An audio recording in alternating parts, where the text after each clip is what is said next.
Guys আজকে আমরা যাচ্ছি তিস্তা নদীর ব্রিজে। দেখো সামনে ব্রিজ আছে, এই যে দেখতেই পাচ্ছ, এইদিকে হচ্ছে তিস্তা নদীর বাঁধ। তো দেখো যেখানে জলে জলে অনেক ভর্তি থাকতো আর সেখানে এখন একদম পুরো ফাঁকা, কিছুই নেই, মানে জলের ছোঁয়াটুকুও নেই, ফাঁকা আর ফাঁকা। ভেতর দিকে যাব, যখন বন্যা হয় তখন এদিকটা সব ভর্তি থাকে, তাই না বল? দেখো কাকুটা এখানে মাছ ধরছে, জাল দিয়েছে। আর এই রাস্তাতে প্রচণ্ড বালি, যার কারণে গাড়ি চলছিল না, আমরা নেমে পড়েছি। দেখতেই পাচ্ছ কিন্তু সামনে সামনে হাঁটছে আর গাড়ি চলতেই চাইছে না, নেমে পড়েছি তাই হাঁটছি আমরা। আর দেখো পাশটা খুব সুন্দর লাগছে দেখতে। আর উনি দেখুন মাছ ধরবে বলে জাল দিচ্ছে।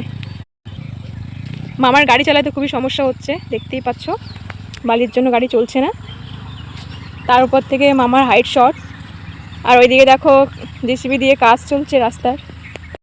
এই দেখো কত বড় বড় পাথর, তোমার জন্য নেবো একটা? তাহলে বলো, তাহলে বয়ে নিয়ে যেতে হবে। ওইদিকে রাস্তার মেরামত চলছে জেসিবি দিয়ে। এদিকে গোটা রাস্তাটাই ঠিক হবে বন্যার আগে আগে। যেহেতু এখন এই যে পুরো নদী ফাঁকা রয়েছে, জল নেই, যেখানে এই টুকটুক থাকে ভর্তি ভর্তি জল থাকে সেখানে জল নেই ধরতে গেলে। আর এই রাস্তাগুলো দেখো অবস্থা খুবই খারাপ, যদি ইতিমধ্যে ইমিডিয়েটলি ঠিক না করে তাহলে খুবই অবস্থা খারাপ হয়ে যাবে রাস্তার। বৃষ্টি আসলে, জল হলে, বাঁধ ছাড়লে তখন ওই সাইডে সব ডুবে থাকবে। দেখো তিস্তা ব্যারেজ দেখা যাচ্ছে ওইদিকে, তোমরা দেখতে পাচ্ছ কিনা জানি না, ওই দিকটা করে। তো